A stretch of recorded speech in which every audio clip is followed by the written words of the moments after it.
¿Se imaginan? Animales que se rebelan, expulsan a sus dueños humanos, toman una granja, suena a un sueño de libertad, ¿verdad? Pero, ¿y si es solo el comienzo de algo, bueno, algo más complejo? Algo bastante más oscuro, de hecho. Exacto. Hoy vamos a sumergirnos en esa fábula tan conocida, Rebelión en la granja de George Orwell. Pero no solo en la historia que todos creen conocer. No, vamos a ir un poco más allá. Tenemos el prólogo de Bernard Crick y sobre todo ese ensayo que estuvo perdido por décadas, del propio Orwell, La libertad de prensa. Que nos da una perspectiva increíble sobre por qué y cómo nació este libro, ¿no? Nuestra idea hoy es desempacar todo esto. No solo la trama, sino el contexto, las ideas de Orwell sobre la censura, la verdad y cómo eso se refleja en la propia historia de los animales. Usar la granja como un espejo, digamos, de cómo el poder puede corromper y cómo se usa la manipulación política. Pues. Entremos en materia. El contexto primero. Orwell escribe esto entre 1943 y 1944, plena Segunda Guerra Mundial. Y aquí la clave, como bien decías. La Unión Soviética era aliada crucial de Gran Bretaña contra Hitler. Y eso creaba un ambiente complicado. Muy complicado. Se había instalado una especie de, una rusofilia bastante acrítica. Criticar a Stalin, criticar al régimen soviético, era prácticamente un tabú. ¿Pero por censura directa del gobierno? No tanto eso, que también podía haberla, sino más bien una autocensura muy fuerte en los círculos intelectuales y editoriales. Por miedo a debilitar la alianza, por miedo a ir contra la corriente prosoviética que dominaba en ese momento. Una especie de corrección política autoimpuesta. Y claro, Orwell con su libro se topó de bruces con esa pared. Totalmente. Su editor de siempre, Gollancz, lo rechazó de plano.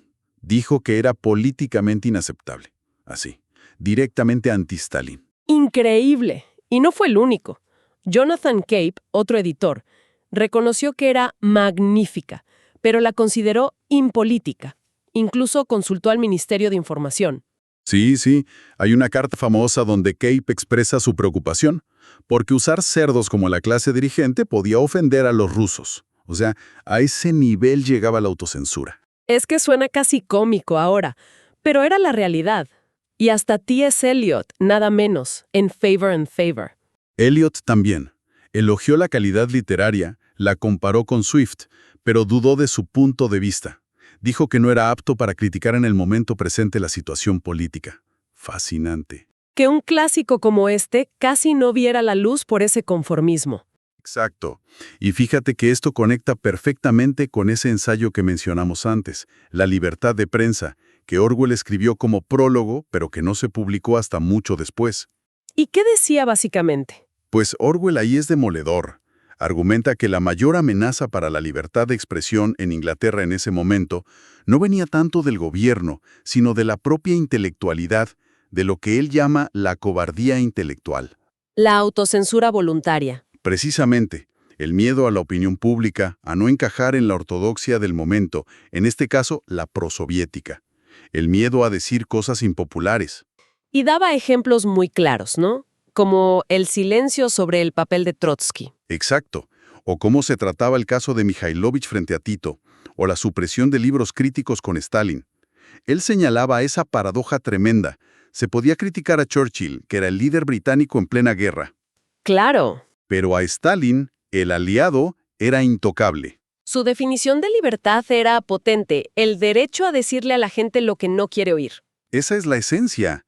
Ahí se ve toda su frustración con ese silenciamiento de ideas incómodas por pura conveniencia política o intelectual. Y al final, ese prólogo no se incluyó en la primera edición.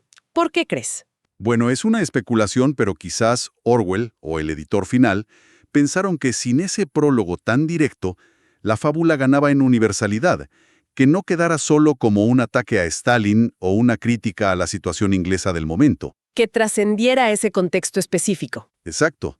Dejarla más abierta, más como una alegoría general sobre el poder, le dio esa fuerza que perdura hasta hoy. Tiene sentido. Bueno, pues viajemos entonces a la granja Manor. Tenemos al señor Jones, el granjero, descrito como negligente, a menudo borracho. Y en ese escenario aparece el viejo mayor, un cerdo ya anciano, pero muy respetado por todos los animales. tiene un sueño y los convoca a una reunión secreta en el granero. El momento clave inicial. El discurso fundacional, sí. Mayor hace un diagnóstico brutal de la vida animal. Triste, fatigosa y corta. Pura miseria y esclavitud. ¿Y la causa de todo eso? El hombre. Lo define como el único ser que consume sin producir. Les roba todo el fruto de su trabajo. La leche, los huevos, el trabajo de arar, todo. Y propone una solución radical. Rebelión. Derrocar a la raza humana. Ese es el mensaje central. Y establece unos principios básicos. Enemistad total hacia el hombre y sus costumbres. No vivir en casas, no dormir en camas, no usar ropa, no beber alcohol. ¿Y la unidad entre los animales? Fundamental. Perfecta camaradería en la lucha, dice. Incluso somete a votación si las ratas y otros animales salvajes deben ser considerados camaradas. Y por supuesto el gran lema final. Todos los animales son iguales. El principio de igualdad que será, bueno, ya veremos cómo evoluciona. En esa misma reunión les enseña una canción, Bestias de Inglaterra. Que se convierte en un himno inmediato. Los animales la cantan con un fervor increíble. Es como si les abriera los ojos a una nueva posibilidad. La reunión termina abruptamente porque Jones oye el ruido y dispara al aire.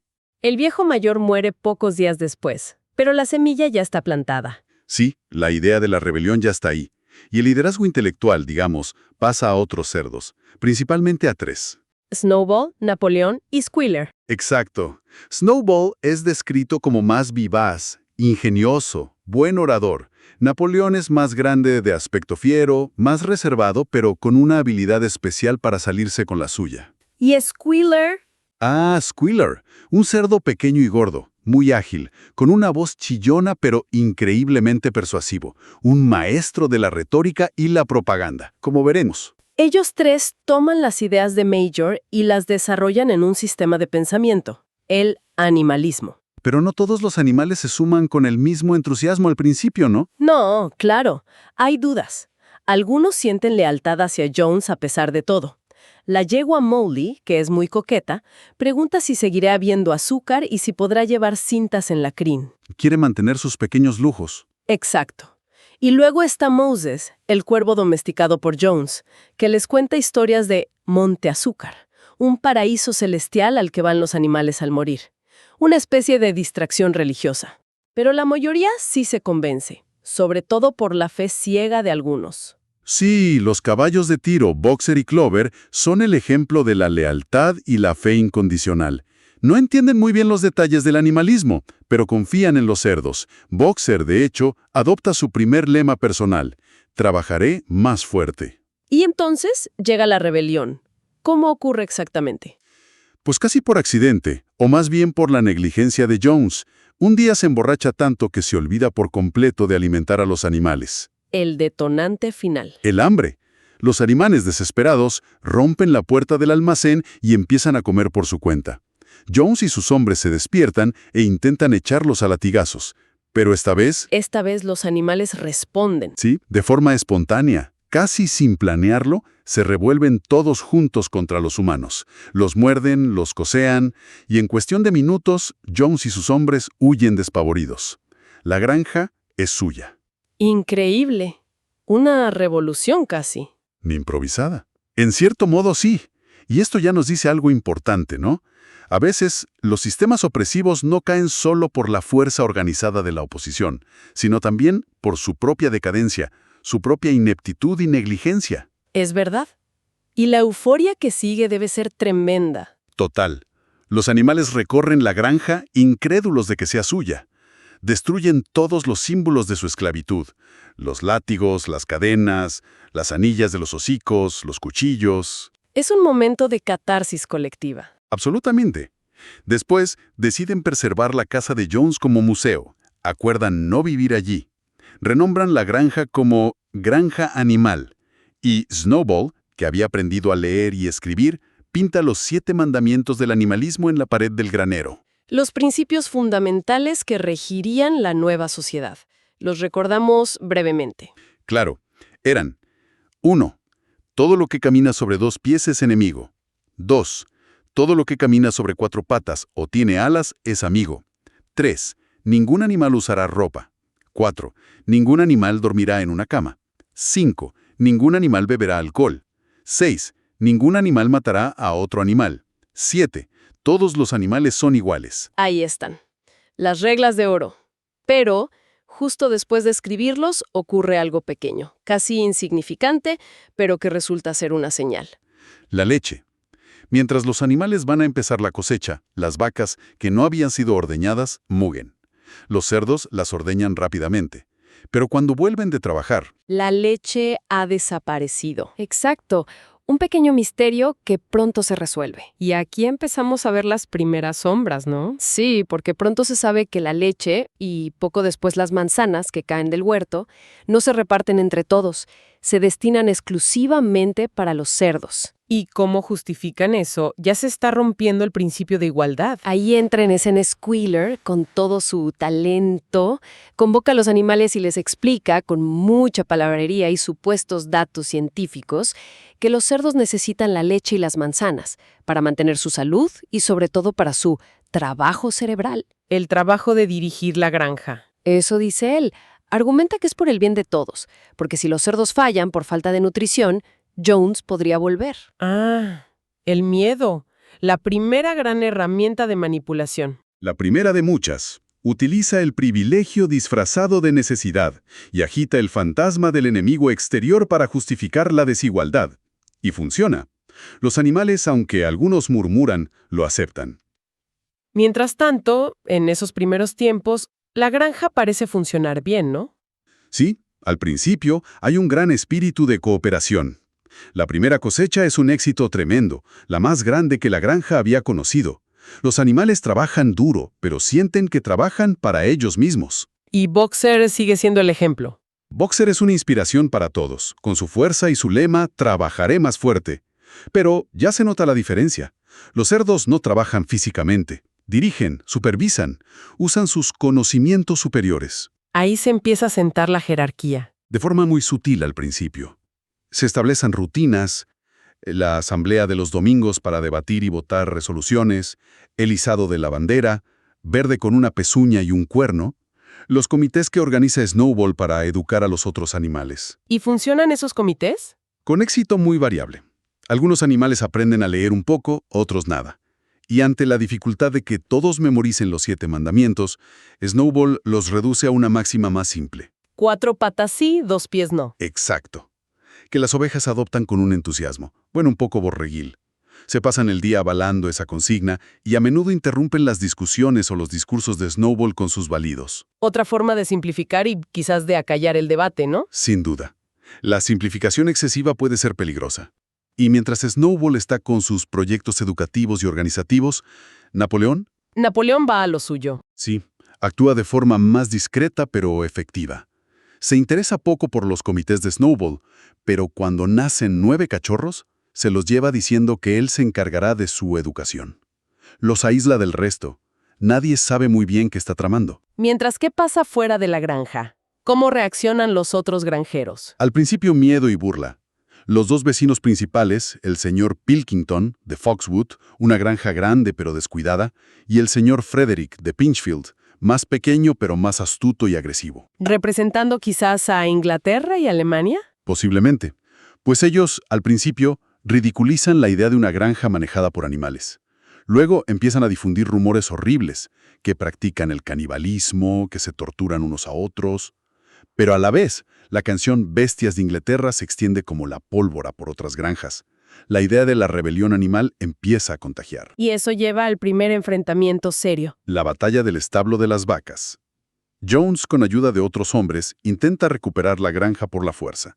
Pero Snowball, que había estudiado un libro sobre las campañas de Julio César, organiza una defensa brillante. Y Boxer vuelve a ser clave. Boxer lucha con una fuerza y una furia increíbles. Los animales ganan la batalla de forma decisiva. Es una gran victoria. Se crean medallas, héroe animal de primer grado para Snowball y Boxer y de segundo grado para una oveja muerta en combate. Se establecen aniversarios. Parece que la revolución se consolida. Pero las tensiones internas siguen creciendo. Molly, la yegua coqueta. Molly no aguanta. Empieza a llegar tarde al trabajo, acepta terrones de azúcar y caricias de un hombre de la granja vecina. Finalmente desaparece. Se la ve luego enganchada a un coche elegante en el pueblo. Es el símbolo de los que no están dispuestos a sacrificar sus comodidades por la causa. Y la rivalidad principal, Snowball contra Napoleón, se vuelve cada vez más agria. Sí, chocan en casi todas las asambleas. El punto culminante es el proyecto del molino de viento. La gran idea de Snowball. Snowball propone construir un molino para generar electricidad, lo que permitiría tener luz, calefacción, maquinaria y reducir drásticamente el trabajo de los animales. Una visión de progreso y bienestar. ¿Y Napoleón? Napoleón se opone frontalmente. Dice que es una distracción, que lo importante es aumentar la producción de comida ya mismo, que si pierden tiempo en el molino, se morirán de hambre. Llega incluso a orinar sobre los planos de Snowball en señal de desprecio. El conflicto es total. Y tenemos también a Benjamín, el burro cínico. Benjamín, el viejo burro, que parece no creer en nada. Su frase es: los burros viven mucho tiempo. Ninguno de ustedes ha visto un burro muerto. Es el escepticismo personificado, quizá la sabiduría amarga de quien ya ha visto demasiado. Llega el día de la votación sobre el molino. El debate es crucial. Snowball habla con una elocuencia apasionada, y parece que va a convencer a la mayoría de los animales. Está a punto de ganar la votación, pero entonces Napoleón actúa. Napoleón lanza un extraño chillido agudo, y en ese momento entran en el granero 9 perros enormes, con collares de clavos, los cachorros que él había estado educando en secreto. Ah, su guardia pretoriana. Exactamente. Los perros se lanzan directamente contra Snowball. Él consigue esquivarlos por poco y sale huyendo a toda velocidad, perseguido por los perros, hasta que logra escabullirse por un hueco en el seto y desaparecer. Nunca más se le vuelve a ver en la granja. Es un golpe de estado, brutal y efectivo. Totalmente. Es el momento en que la fuerza bruta silencia el debate y la disidencia, el punto de no retorno hacia la tiranía. Y las consecuencias inmediatas. Inmediatas. Napoleón anuncia que se acaban las asambleas de los domingos. Las decisiones las tomará un comité especial de cerdos, presidido por él mismo, por supuesto. Se reunirán en privado y comunicarán sus decisiones. Se acabó la democracia animal, por muy imperfecta que fuera. Se acabó. Y Squealer, cómo no, sale a justificarlo todo. Dice que Snowball era un criminal, un traidor peligroso, que las asambleas solo generaban discusiones inútiles, que lo que se necesita ahora es disciplina férrea. Y vuelve a agitar el fantasma de Jones. ¿Y Boxer? ¿Qué dice Boxer? Boxer, confundido pero siempre leal, después de pensar un rato, añade un segundo lema a su repertorio: Napoleón siempre tiene razón. La sumisión total a la autoridad. Es tremendo. Y lo más irónico de todo es que, poco después de echar a Snowball por proponer el molino, Napoleón anuncia que se construirá el molino. no puede ser. Pues sí. Y Squealer explica que en realidad el molino siempre fue idea de Napoleón, que su oposición era solo una táctica para deshacerse de Snowball, que era una mala influencia. Es la reescritura de la historia en tiempo real. ¡Qué descaro! Absolutamente descarado. Y así empieza el arduo trabajo de construir el molino. Un esfuerzo titánico, sobre todo para Boxer, que trabaja como 10. Surgen dificultades técnicas, como romper las piedras grandes. Y también problemas de recursos, imagino. Claro, empiezan a escasear cosas que no pueden producir en la granja: herramientas, aceite, clavos, y Napoleón toma otra decisión que rompe otro principio. Anuncia que van a comerciar con las granjas vecinas. Contratan a un intermediario humano, un abogado llamado señor Whymper. ¿Y las resoluciones anteriores contra el comercio con humanos y el uso de dinero? Squealer se encarga de sembrar la duda. Les pregunta a los animales: ¿están seguros de que se votó eso? ¿Hay algún documento escrito? Como no lo hay o ellos no lo recuerdan bien, la versión de Squealer prevalece. Es la manipulación de la memoria colectiva. Y la cosa no para ahí. Los cerdos empiezan a usar la casa del granjero. Sí. Se mudan a la casa de Jones y empiezan a dormir en las camas. Pero eso estaba prohibido por un mandamiento. Ah, pero cuando Clover le pide a Muriel, la cabra que sabe leer un poco, que le lea el 4º mandamiento en la pared, descubren que dice: ningún animal dormirá en una cama con sábanas. Han añadido palabras. Sutilmente. Lo suficiente para justificar su acción. Squealer explica que una cama es solo un lugar para dormir, que lo malo eran las sábanas, un invento humano. Es la alteración de la ley para adaptarla a los deseos del poder. Una constante a partir de ahora. La situación se pone cada vez más oscura. El molino sufre un revés. Sí. Cuando ya está medio construido, una noche hay una tormenta terrible. y a la mañana siguiente lo encuentran derribado. ¿Y qué hace Napoleón? Culpa inmediatamente Snowball dice que ha venido escondidas a sabotearlo. Ofrece una recompensa por su captura, vivo o muerto. Snowball se convierte oficialmente en el chivo expiatorio universal. Cualquier cosa mala que pase es culpa de Snowball. Llega un invierno muy duro después de eso, ¿verdad? Durísimo. Hay una gran escasez de comida, casi hambruna, pero Napoleón se preocupa mucho de ocultarlo al mundo exterior. Cuando Whymper visita la granja, llenan los depósitos de grano con arena y ponen una capa de grano encima para que parezca que están llenos. Puro engaño. ¿Y hay alguna resistencia interna? Hay un episodio con las gallinas. Napoleón exige que entreguen una gran cantidad de huevos para venderlos y comprar grano. Las gallinas protestan, se declaran en huelga y dejan caer sus huevos desde las vigas. Una pequeña rebelión. Sí, pero la respuesta de Napoleón es brutal. Ordena que no se les dé comida. 9 gallinas mueren de hambre antes de que las demás se sometan. Es una advertencia clara. La disidencia será aplastada sin piedad. ¿Y las acusaciones contra Snowball van a más? Se vuelven cada vez más delirantes. Squealer empieza a descubrir pruebas de que Snowball no solo era un saboteador, sino que siempre había sido un agente secreto de Jones. Desde el principio. Pero si luchó valientemente en la batalla del establo. Squealer reinterpreta incluso eso. Dice que su retirada fue una maniobra pactada con Jones, que intentó llevarlos a la derrota. Boxer, al principio, no se lo cree. Dice, yo estuve allí. No creo que Snowball fuera un traidor al principio. Alguien que duda. Pero Squealer insiste y finalmente afirma que Napoleón lo ha declarado así categóricamente. Y Boxer, fiel a su lema, cede. Si el camarada Napoleón lo dice, debe ser verdad. Es la derrota de la memoria personal frente a la propaganda oficial. Y después de esa preparación psicológica, llega lo peor. Llega el terror en estado puro. Las purgas. Napoleón convoca una asamblea y los perros arrastran a 4 cerdos que habían protestado contra la abolición de las asambleas. Obligados, confiesan crímenes absurdos de colaboración con Snowball, y los perros los degüellan allí mismo. ¡Qué horror! Y no acaba ahí. Siguen otras confesiones forzadas. 3 gallinas que lideraron la huelga, un ganso, varias ovejas, todos confiesan sabotajes y traiciones inverosímiles y son ejecutados al instante. Se crea un clima de terror absoluto. Es una réplica directa de las purgas de Stalin en la Unión Soviética. Sin ninguna duda. Es el uso del terror masivo para eliminar cualquier posible foco de oposición, real o imaginario, y para asegurar la sumisión total por miedo. Los animales que quedan están horrorizados, pero paralizados. Clover, la yegua, tiene un momento de lucidez, ¿no? Sí, mira la granja y recuerda con tristeza los ideales de la rebelión, la sociedad de iguales que soñaban. No entiende cómo han llegado a eso. Pero Boxer vuelve a lo suyo. no lo comprendo, dice. Pero la solución es trabajar más. Y añade su lema de Napoleón. Poco después, se anuncia que Bestias de Inglaterra queda prohibida. Es una canción de la rebelión y la rebelión ya ha terminado. Se sustituye por un himno compuesto por Minimus, el cerdo poeta, que alaba a Napoleón. Y claro, otro mandamiento necesita Un ajuste. El 6, ningún animal matará a otro animal.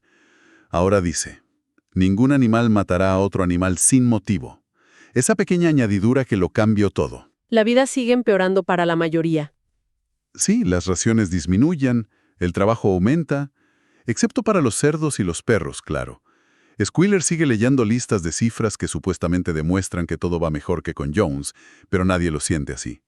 Napoleón se aísla cada vez más, aparece poco en público, siempre rodeado de perros, y adopta títulos como líder o padre de todos los animales.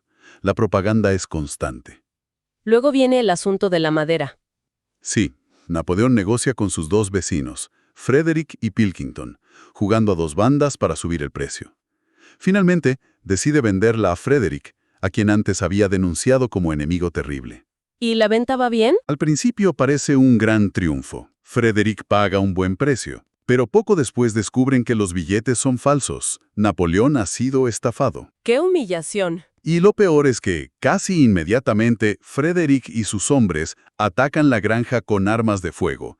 Es la batalla del molino. Los animales defienden con una valentía desesperada, pero sufren muchas bajas. Y lo más terrible, los hombres de Frederick colocan dinamita y Vuelan el molino. el molino que tanto les había costado construir, lo destruyen por completo.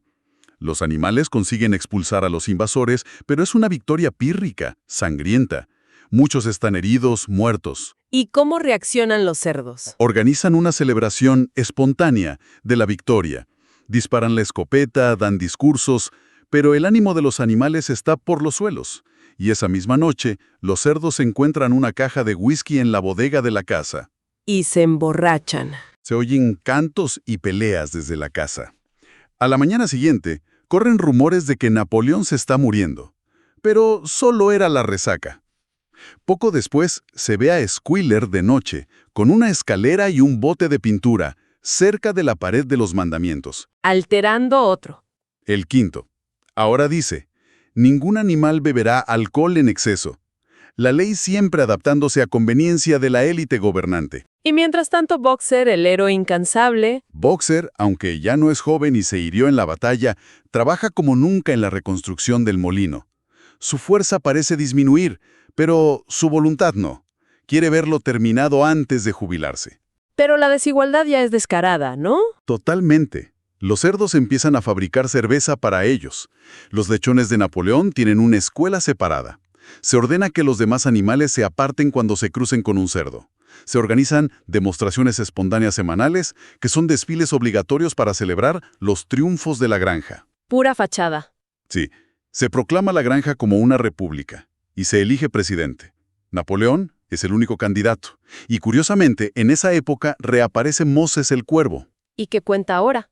Sigue hablando de Monte Azúcar, pero ahora los cerdos, en lugar de despreciarlo, le permiten quedarse e incluso le dan una pequeña ración de cerveza diaria. ¿Por qué? ¿Les conviene ahora esa promesa de un paraíso? Quizás como un consuelo, un opio para los animales ante la dureza de sus vidas. Mantener la esperanza en otro lugar para que no piensen demasiado en este. ¿Y entonces? Le llega la hora a Boxer. ¿Sí? Un día, mientras trabaja en el molino, se desploma. Un pulmón le ha fallado. Napoleón expresa públicamente su gran pesar y anuncia que ha hecho arreglos para enviarlo al mejor hospital veterinario del pueblo. Pero no es verdad. No. Unos días después, llega una furgoneta para llevárselo. Los animales se despiden de él. Pero Benjamín, el burro, que sabe leer tan bien como los cerdos, pero nunca lo usaba, Benjamín se da cuenta de algo. lee lo que pone en el lateral de la furgoneta. Alfred Simmons, matarife de caballos y fabricante de cola, Willington. Lo están mandando al matadero. ¡Qué horror! La traición final al más leal. Benjamín da la alarma. Los animales gritan desesperados a Boxer que salte, que escape. Boxer intenta dar coces a la puerta, pero está demasiado débil. La furgoneta se lo lleva para siempre. ¿Y Squealer? ¿Cómo justifica esto? 3 días después, Squealer anuncia con lágrimas en los ojos la muerte de Boxer en el hospital, a pesar de haber recibido los mejores cuidados. Dice que la furgoneta era del matarife. Sí, pero que el veterinario la había comprado recientemente y aún no había repintado el letrero. Una mentira burda. Y los animales se la creen. Squealer describe la escena de la muerte con tanto detalle y emoción que la mayoría acaba creyéndoselo. Poco después, los cerdos celebran un banquete conmemorativo en honor a Boxer. Se oye que han conseguido dinero de alguna parte para comprar otra caja de whisky. El dinero de la venta de Boxer al matarife es el colmo del cinismo. La explotación y la traición llevadas a su máxima expresión. Pasan los años después de esto. La granja cambia. Sí, mueren muchos de los animales que recordaban la rebelión. La granja es más próspera, tiene más animales, está mejor organizada. Pero esa riqueza no llega a los trabajadores. Solo los cerdos y los perros viven cómodamente. ¿Y el molino? ¿Al final trajo el bienestar prometido? El molino se terminó, sí, pero no se usa para generar electricidad para los establos. Se usa para moler maíz que se vende con beneficio. La promesa de ocio y comodidad nunca se cumplió. La vida sigue siendo dura, trabajosa. ¿Pero mantienen algo? ¿Un orgullo? Sí, un vago orgullo de pertenecer a la única granja de Inglaterra propiedad de animales. Una especie de nacionalismo que les hace soportar las dificultades. Y Benjamín el burro sigue igual de cínico que siempre. Hasta que un día ocurre algo que rompe todos los esquemas. Algo impensable. Clover la yegua ve algo en el patio y llama a los demás. Ven a Squealer, caminando torpemente sobre sus patas traseras. ¡Increíble! Y detrás de él salen otros cerdos, también erguidos, Y finalmente aparece Napoleón, totalmente derecho, llevando un látigo en la pezuña. El símbolo máximo de la opresión humana. Exacto. Y en ese momento, las ovejas, bien aleccionadas por Squealer, empiezan a avalar una nueva consigna que han estado aprendiendo en secreto. 4 patas sí, 2 patas mejor. Es la inversión total. Y queda una última modificación en la pared del granero. Sí, Clover le pide a Benjamín que le lea lo que queda de los 7 mandamientos. Benjamín por primera vez rompe su regla de no intervenir y le lee el único mandamiento que queda visible. Todos los animales son iguales. Pero debajo han añadido, pero algunos animales son más iguales que otros. La justificación final y explícita de la desigualdad. La culminación de todo el proceso. A partir de ahí, los cerdos empiezan a vestir ropa, a fumar en pipa, a leer periódicos humanos, instalan un teléfono, una radio. Se han convertido en humanos prácticamente. Totalmente. Y la prueba final es que invitan a una delegación de granjeros humanos de las fincas vecinas a visitar la granja. ¿Y qué pasa en esa visita? Los animales, escondidos, espían por la ventana de la casa. Ven a cerdos y humanos sentados a la mesa, bebiendo, riendo. Escuchan el discurso del señor Pilkington. ¿Y qué dice Pilkington? Elogia la eficiencia de Granja Animal. Dice que los animales de allí trabajan más y comen menos que en cualquier otra granja de la comarca, y que los granjeros humanos tienen mucho que aprender de esos métodos. Señala que ellos también tienen sus clases inferiores con las que lidiar. Encuentra intereses comunes entre explotadores. ¡Increíble! Y brinda por la prosperidad de Granja Animal. Y Napoleón responde. Sí, asegura a los humanos que se han acabado los viejos tiempos revolucionarios, que ya no se llamarán camarada, que se retirará la bandera con la pezuña y el cuerno, que no harán más desfiles ante el cráneo del viejo mayor. Y anuncia la decisión final. La granja dejará de llamarse Granja Animal, volverá a su nombre original. Granja Manor. Exacto, la restauración completa, brinda por Granja Manor. Y la escena final es demoledora. Los animales siguen mirando por la ventana. Cerdos y humanos reanudan una partida de cartas. De repente, estalla una discusión violenta. ¿El motivo? Napoleón y Pilkington han echado un as de espadas al mismo tiempo. Ambos hacían trampa. Y mientras discuten a gritos, Los animales miran de cerdo a hombre, y de hombre a cerdo, y de nuevo de cerdo a hombre, pero ya les resulta imposible distinguir quién es quién. la fusión es total. Los revolucionarios se han convertido exactamente en aquello contra lo que lucharon. Los nuevos opresores son indistinguibles de los antiguos. El ciclo se ha cerrado de la forma más terrible.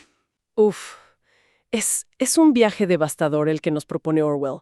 De esa chispa de esperanza inicial a esta traición absoluta de los ideales. La alegoría es perfecta, implacable. Hemos visto todos los mecanismos desplegarse, ¿no? Cómo el poder absoluto corrompe absolutamente. Cómo se retuerce el lenguaje hasta decir lo contrario de lo que significa. ¿Verdad? Guerra es paz, libertad es esclavitud, ignorancia es fuerza. Aquí sería igualdad es desigualdad.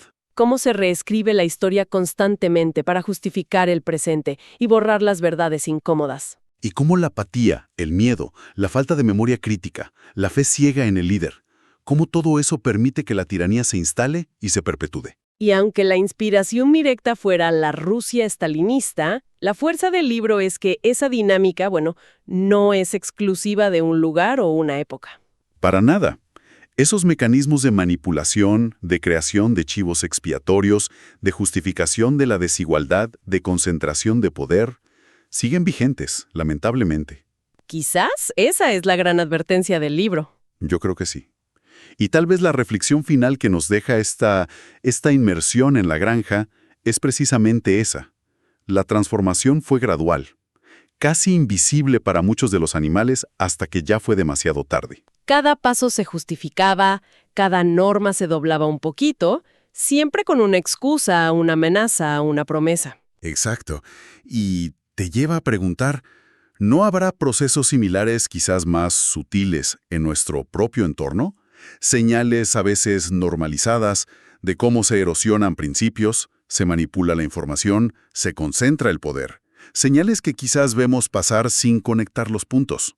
Hasta que un día miras y ya no distingues quién es quién. Exactamente, hasta que la distinción entre los supuestos protectores y los opresores se vuelve, bueno, peligrosamente borrosa. Una pregunta incómoda, pero quizás necesaria, que nos deja Orwell.